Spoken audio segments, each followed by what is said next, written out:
So tell me, because I'm going to share a story about how you changed my life.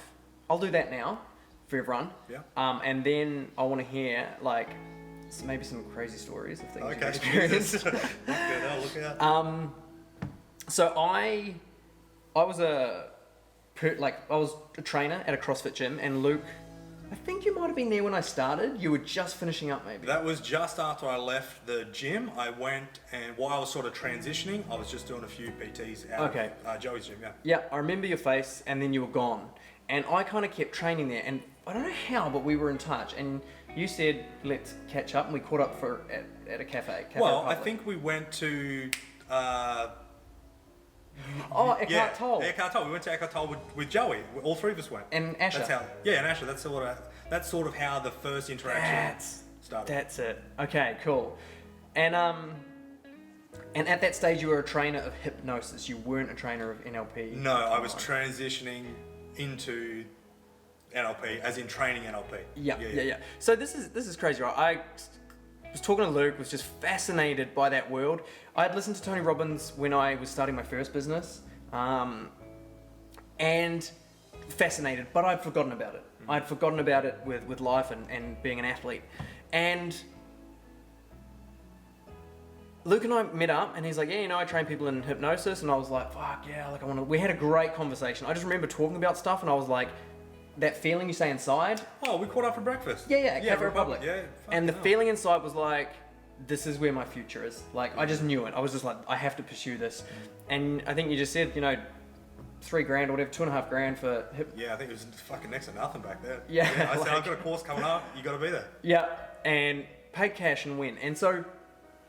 Yeah, thank you for paying cash too, by the way. It really helped out. I'm a big believer in it. Yeah, I'm a big believer in like, when you do it, you do it. Yeah, and you get it back as well. Oh, have I got it back or what? Yeah. So the skill set, and I mean like emotionally, physically, like my whole life is better because of you, really. And so on Hypno, on the last day, so I had learnt the skills and the tools, and I was like, right, I'm confident, I can do this stuff.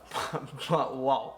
On the last day, we did a visualization process, and it's one of those things where you have to taste the orange before you can talk about it, but I'll do my best.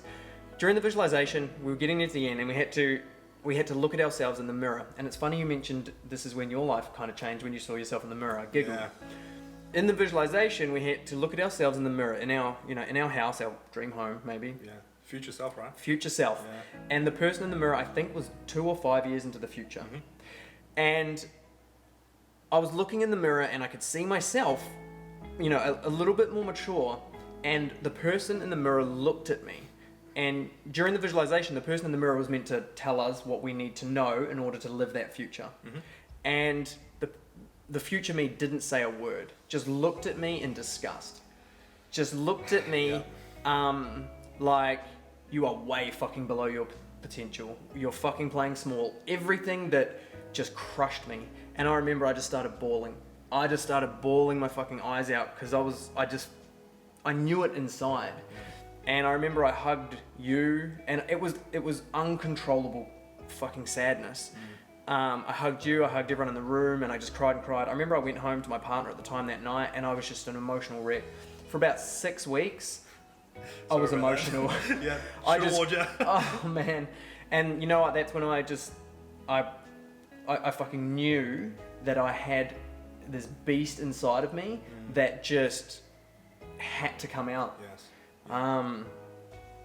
So if you're listening to this and you are like, fuck, I can feel there's something in there, let's do this, please go and see Luke. The guy is he's an undercover, like we talked about it before. So unassuming, and then will just change your life. So yeah, I mean, at the end of this, we'll talk about where people can find you and all that sort of good stuff. But yeah, thank you, dude. No, you're very welcome. Our friendship is built off of you literally sending my life on a totally different trajectory. I'll tell you what, it's like, as you talk about that, like I'm here fucking jacked up on energy to, the eyeballs, right? Because when we were going through that process, yes, I was definitely doing that so-called for yourself and for the students in the room. But what I was really doing was I was reliving that moment that I had. And that, I've used that many, many times, right? And now there is a significant pattern where that process And that's not just NLP. That's not. I don't know what the fuck it is. This is where I'm at in my life now. It's like, what do I call it? And I've just been calling it self mastery techniques, just to give it some form of label. That's the sort of thing that I use within my events. If I think people need a bit of a kick in the balls, kick up the ass, then I'll do that. And I tell you what, the amount of people that have experiences like that, where they actually, and it's not for everyone, because not everyone is ready for a tap on the shoulder. If it was, the world would be it'd be fucking annoying, right? Because everyone would be like that. But for the certain people that are ready, it's like, boom, that's who that was for. And within that group that day, I was listening to my intuition, and after and while that was happening, I was like, bang, this is where it's at. You know, the other people had a fucking a phenomenal experience, all that sort of stuff. But I knew specifically for yourself, I'm like, the penny has dropped. Because other people got up and they were high-fiving and yahooing, but I was like, you were very different. And I was like, yeah, you just had the same experience that I had. Mm-hmm. I was like, holy fuck, what am I doing with my life? Mm-hmm. And I like, you know, shit changes quite It was quickly. like when I saw myself, I just was a fraud. I was living this fraudulent life. And so if that resonates with you, then you're on the edge of fucking greatness. Yeah. Well, look, I truly believe that that's